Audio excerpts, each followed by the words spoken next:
Hey guys, in this video, I'm going to show you how to make your profile private in Dota 2. This is useful if you want to hide your match history, stats, and activity from other players and third-party websites. Keep in mind that you can't make your Dota 2 profile completely private from everyone, but you can hide game details and match history from external sites like DotaBuff. First, launch Dota 2. Click the gear icon in the top left corner.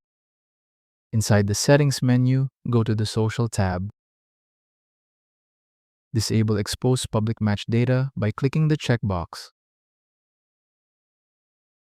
Once turned off, your profile information and match history will no longer be visible in popular tracking websites like DotaBuff and OpenDota.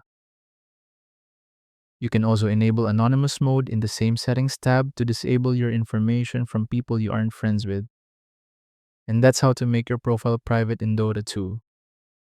Thank you so much for watching.